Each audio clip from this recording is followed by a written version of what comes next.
ao lado esquerdo dele, e tem um cara que tá com a cara tampada, e um outro cara que... Esses dois caras da ponta, eles são do ALSAP, que é esse programa de investigação que foi revelado por essa matéria do New York Times. E lá em 2008 eles vieram, 2009 vieram aqui no Brasil, em vários lugares, não foi só o Boaventura, teve pessoal no Ceará, os pesquisadores do Ceará. Eles foram a Brasília, falar com esse general, com o filho desse general que eu comentei aqui, que... E interessante é esse general Shoa, que eu comentei pra vocês, que foi mostrado o vídeo pra ele, ele ficou tão fascinado com o assunto que ele começou a pesquisar. Ele virou meio que um ufólogo também, pesquisando o assunto general. E ele ia numa fazenda de Alexânia, onde ele ficou sabendo pelos militares, colegas dele, no Goiás, que ele trabalhava em Brasília, e aí os militares falaram, olha, tá acontecendo fenômenos numa fazenda de Alexânia, chamada Rio do Ouro, fazenda Rio do Ouro, em Goiás, 200 km de Brasília. E aí lá aconteciam as naves, luzes, e o general testemunhou tudo isso, ele tem um livro falando sobre isso. E ele convidava todo mundo, ele convidava os militares, colegas dele, ele convidava jornalistas, ele convidava político, imagina, um general super influente. Então, são fenômenos que tiveram várias pessoas notáveis na década de 60 com ele, observando esses fenômenos acontecendo. E uma das vezes, desceu um fenômeno, uma nave luminosa, eles faziam contatos por luz, por lanterna. A nave piscava, sim ou não. Tipo, segundo o Shoa, ele era capaz de ler o que eles estavam pensando. Então eles faziam uma pergunta mentalmente. E desceu a nave e ele quis se aproximar. Ele recebeu o positivo que sim, poderia se aproximar. Ele ficou a 15 metros da nave, com todo mundo olhando. Esses caras todos. E ele pede pra entrar. E aí a nave fala que não. Entrar não, você vai ficar aqui. E eles testemunharam vários tipos de fenômenos, sejam orbes luminosos, sejam discos voadores mesmo. Algumas vezes eram névoas que vinham e dentro de uma névoa materializavam um objeto. E um general falando isso no livro, que eu recomendo a todo mundo aí. Olha aí, esse aí é o Moacir Shoa. Ele levava o filho dele, né? Que era o Paulo, que também era militar e também virou general. O Paulo pequeno ia nessas vigílias com ele. E Paulo também cresceu nisso. E aí volta na... E por que eu tô falando isso? Volta lá na foto do Boaventura, que tem essa galera do programa. Só esses caras da ponta são do programa de investigação de jovens dos Estados Unidos lá em 2008. ATIP? Enfatizando. Não vale a pena pesquisar isso, né? E os caras lá pesquisando. Visitaram o Boaventura porque eles queriam um pedaço de nave que o Boaventura tem de Ubatuba. Deve ter falado isso aqui. Ele tem um pedaço que foi dado por um militar. Que muita gente fala que ou é um pedaço de objeto ou é um subproduto da propulsão dele. Ele teria despejado aquilo. Talvez a nave não tenha caído, ele tenha despejado uma grande quantidade de material que saiu quente, como se fosse um meteorito ali, esfriou na praia e o pessoal, os pescadores coletaram. Militares pegaram esses objetos, evidentemente. E o Boaventura eles queriam de graça, pedindo o Boaventura, não, me dá aí de graça esse negócio aí. Aí o Boaventura, não, peraí, vamos compartilhar a informação, não. E claro, o Boaventura não deu e esses caras foram embora, né? Os caras tentaram nem barganhar com ele? Tipo... Não, segundo o Boaventura, ele pode até explicar melhor depois pra vocês, mas pelo que eu sei, não tentaram nenhuma contraproposta pra isso, né? E saíram de mãos vazias. E eles encontraram em Brasília o Paulo Yogi, o Shoa, que é o filho do Moacir Shoa, que, claro, tinha muito conhecimento desses fenômenos também. Então, esses caras estiveram no Brasil inteiro, obtendo informações e montaram um banco de dados. O maior banco de dados já criado de OVNIs foram esses caras da ponta que montaram para esse programa ALSAP com muito dado do Brasil. Então, você vê que os caras pesquisam, estão no Brasil, tem uma proximidade aqui, né? Acontece muita coisa aqui, eles estão interessados, estão de olho, por isso que surgem muitas teorias de Varginha, né? Que teria pego o ser de Varginha, os objetos, etc. Né? E a imagem 10, finalmente, o que está aparecendo nos Estados Unidos? Qual que é a grande preocupação hoje? Não pilota um caça da Marinha sem ter um OVNI colado nele. Não viaja um submarino nuclear ou um navio nuclear sem ter um OVNI colado nele. Não falam um OVNI, é um enxame de OVNIs. Que eles falam drones. Né? Aí você pergunta, será que a Marinha deixaria um enxame de drones ficar ali impunemente? Eles não derrubam. Eles não derrubam. Não derrubam? Não derrubam. E a gente sabe pelos documentos. Só observação, eles só observam. Você acha que a Marinha deixaria drones convencionais ficarem ali em cima dos navios, em cima dos caças e não fazer nada? Claro que não. Eles não derrubaram um OVNI, né? Um dos OVNIs foi derrubado, né? Por um míssil. Eles falaram que era um balão. Eles usaram um míssil Sidewinder, que custa centenas de milhões de dólares pra derrubar um balão. Você acha que era um balão? E aí, balão saiu caro, né? E esses são os principais objetos que têm aparecido. O famosão lá, que é o Tic-Tac. A única diferença do Tic-Tac, ele tem 2 anteninhas ali embaixo, né? Ou sei lá o que é isso, né? Esses apêndices embaixo. Tem o disco voador clássico, né? Esse segundo aqui é o que estaria no vídeo. Esse seria o gimbal, né? Que tava no vídeo ali, o vídeo que foi liberado, né? Um disco voador meio diferentão ali, meio peão, né? Meio de... tem esse é bizarro. É um cubo que tem envolto por uma esfera transparente. Esses pilotos vêm direto. E o mais clássico de todos, que são os orbes, né? Aí, principalmente da cor branca, que são as esferas de luz. Que aí isso é o que a gente mais ouve aí pelo mundo afora, principalmente no Brasil, né? E é direto, por isso que o Elizondo fala, esses oficiais de inteligência falam que vem a público, por isso tem as audiências, porque eles estão muito preocupados disso ser uma operação de monitoramento para um possível ataque no futuro. Então eles querem evitar o quê? Um novo 11 de setembro. O que foi o 11 de setembro? Eles tinham todas as informações. A FBI, a CIA, as mais de 10 agentes de inteligência tinham informações que poderia ter um possível ataque. O que você faz com essa informação? Você abre o jogo para a população ou você fica quieto? O que você faz com isso? E essas agências, por que tem mais de 10 agências? A gente tem quantas agências de inteligência aqui no Brasil? A BIM. Por que os Estados Unidos têm mais de 10? Porque dessa forma eles mantêm o segredo compartimentado.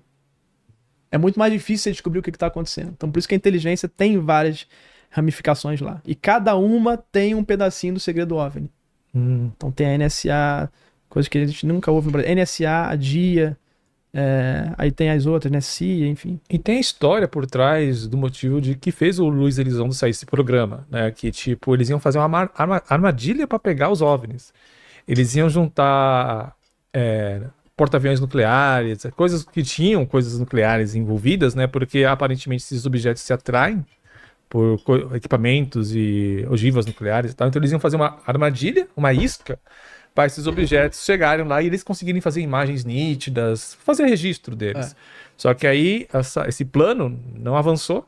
O Elizondo estava querendo muito que esse plano avançasse, mas não avançou, e aí ele pediu para sair. Falar, não, então vou sair fora.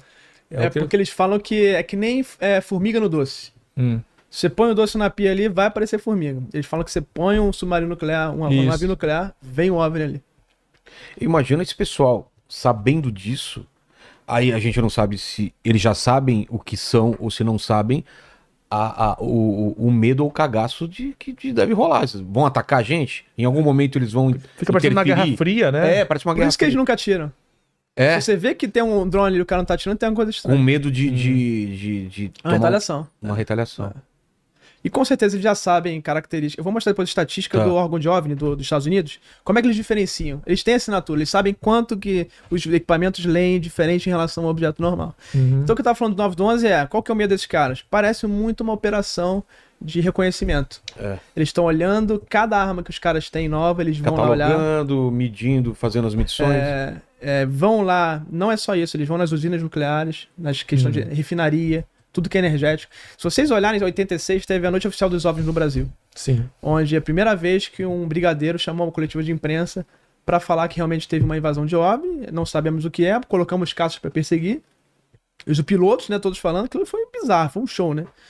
E nunca mais aconteceu, porque deve ter tomado uma prensa depois. Nunca mais aconteceu um negócio daquele, né? O Brasil foi invadido por dezenas de objetos, né? Inclusive, os controladores de voo falam que tinham objetos de quilômetros, né? Que os menores saíam, né? Entravam e saíam dele. Então, e eles passaram em refinarias, em instalações estratégicas. Não foi só militar. Não só abordaram as aeronaves, ficaram brincando de pique-pega. Eles abordaram posições estratégicas do Brasil em termos de defesa e termos de energia.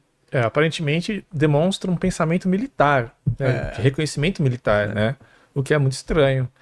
Falando um pouco da velocidade desses objetos, eu tenho um amigo que é físico, aliás, um abraço para o Gustavo Rojas, é astrofísico, ele apresentou um programa de ciência na TV Cultura um tempo atrás, enfim. Ele estava falando para mim uma vez sobre... Vocês lembram quando teve aquele OVNI do Datena? Que o Datena estava ao vivo no programa de TV e apareceu um objeto muito rápido, né? E aí eu passei esse vídeo para ele dar uma analisada para mim, para ele me dar algumas ideias sobre o que poderia ser aquele objeto, né? Que na época se falou que ele era muito rápido, chegaram a falar que ele estava não sei quantas vezes a velocidade do som, né? Aí ele me falou uma parada que era tipo a paralaxe. Ele falou que às vezes a paralaxe, que é a perspectiva que você tem de um objeto que está distante. Que movem, a paralaxe no desenho animado se usa muito, né? Isso. O que está na frente se move mais devagar do que está no fundo. Isso. Quando você está no carro, as coisas... Não, o que tá perto se move muito mais rápido do que tá no fundo. Então as árvores vão passando rápido e lá no fundo aquelas montanhas demoram para passar. Isso, Essa exatamente. diferença de velocidade, né? Exatamente. Aí ele falou que se você tá numa aeronave que tá indo pra uma direção e o objeto tá indo contra você e tem a paralaxe, a impressão que pode te dar visualmente, aparente no caso, né, Sei. é que o objeto tá muito rápido. Né? E o piloto, quando eu falei isso no canal, o pessoal quis me matar, mas o piloto não é um cientista, ele é um militar treinado para pilotar uma aeronave. Então, você acha que às vezes, jogando aqui para você, É um ser humano, né? ser humano, você É. acha que pode ter esse erro de interpretação por conta da paralaxe ou qualquer outro fator óptico que poderia ter interferido? Sim, inclusive o Starlink, né, tem pregado pegadinha, né? Né, você vê que tem isso, por exemplo, se o avião estiver passando e um objeto ao contrário, porra, não vai ter nem tempo do cara processar o que é aquilo. Sim, Ele vai ver o negócio disparando e ele vai falar, pô, um negócio não identificado realmente. Agora o que é? Agora, Starlink. Tem Starlink hoje em dia azul. Chile, Argentina, Brasil foi visto Starlink azul. É? Por quê? Porque estão colocando uma película, estão lançando todo dia um Starlink com uma versão nova, com uma película nova, fazendo um monte de teste. E tem um Starlink que absorve os outros comprimentos de onda e reflete a cor azul. Aí tu vê um negócio azul comprido no céu, uma nave extraterrestre. Sim, sim. E é o Elon Musk pregando pegadinha na gente, cada Olha vez só, mais. que pimpão. Então assim, e um piloto não foi treinado por um Starlink azul. Sim. Então, eventualmente, ele vai classificar aquilo como algo anômalo ou não identificado, mas não é culpa do piloto. É culpa de que tem gente aprontando e colocando coisa Sim, no céu sim. que não devia. Mas voltando ao 9 do 11, parece uma operação de reconhecimento. Os caras estão muito preocupados com isso. Quando eles tentaram, o Grush, eles os oficiais de inteligência que estão vindo a público, tentaram avisar o secretário de defesa, pessoas que estão mais na alta esfera, tem todo um conjunto de oficiais sêniores blindando. Tipo assim, não preocupa meu chefe, não. Eu tô aqui pra filtrar, pra não chegar a problema. Já tem problema demais com o meu chefe. Você ainda vai falar que tem disco voador querendo dominar aqui a gente? Né? Então, teve essa blindagem. E grande parte dessa blindagem são oficiais que são cristãos ortodoxos, que falam que isso é tudo demoníaco, que não pode ser estudado. Inclusive, o ALSAP, ele é terminado por esse motivo, que segundo eles vão. Por causa desses oficiais sêniores que falam que isso é um assunto demoníaco. Não, faz muito sentido. Que esses seres aí são malévolos e que a gente não pode pesquisar isso aí. Faz muito sentido porque sempre quando eu abordo vida fora da Terra, e eu não digo nem de OVNI, por exemplo, possibilidade de vida em Europa, Lua de Júpiter. Sempre que eu falo dessas coisas, sempre tem comentário de gente cristã que fala assim, mas nunca vai descobrir nada, porque Deus não pensou nesse tipo de coisa, ele não criou vida lá em Júpiter, criou vida aqui. Então tem uma resistência mesmo na galera que é ortodoxa cristã de não acreditar, que achar que é tudo invenção para distrair a gente do evangelho, qualquer coisa do tipo. Então faz muito sentido. E a gente pensa, né? Os caras são tão avançados, por que caiu em Roswell uma nave? É o que o Saquene fala, né? Pô, os caras viajam não sei quantos anos-luz. Como é que pode? Viaja tantos anos-luz, por que caiu aqui? Primeiro, pode não ser tão avançado assim. Se o cara se instalou aqui há 300 anos antes da gente, pensa na quantidade de desenvolvimento que a gente teve em 100 anos. Porra, iPhone há 50 anos atrás. Imagina se alguém pensaava que tinha ter um iPhone assim. Então imagina um cara que tá 300 anos avançado. Agora imagina 1000. Porra, esquece. Cara, É alguma coisa que a gente não consegue nem a imaginar. gente vai achar que é mágica. Entendeu? Então a nossa compreensão é sempre achar que a tecnologia tá milhões, zilhões de anos, porque pra gente é tão incompreensível, é tão mágico aquilo, que esse cara não pode estar 100 nem 1000, tá 1 milhão. Então o nosso raciocínio é que erra. Mas se esse cara tiver pelo menos a 300, ele não é tão avançado assim e pra gente é mágica. Mas ele tá também propenso a falhas. Entendi. Então tem essa hipótese. Ou às vezes não é um cara tão avançado e que tá aqui, se instalou aqui, tá investigando. Às vezes a gente só inquilino aqui, né? O proprietário é outro, né? Tá só pagando aluguel aqui. Mas quem toma conta é esse cara. Ou, o que falam também, pode ter a teoria das múltiplas facções. Será que tem múltiplas inteligências aqui malevolentes, neutras e benevolentes tentando influenciar aqui por algum motivo? Será que elas estão se degladiando de si? O que é uma coisa muito mais bizarra de se pensar.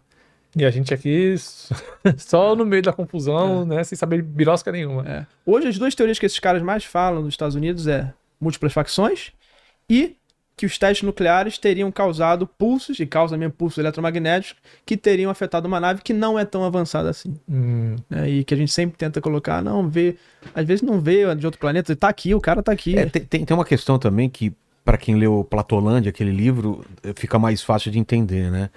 Se esses objetos eles trabalham em mais dimensões, os nossos sentidos não conseguiriam perceber isso. E aí ele dá o exemplo. Absurda. Ele dá um exemplo de um ser imaginário que vive numa folha de papel, numa folha bidimensional. Então você tem um ponto lá que é um indivíduo.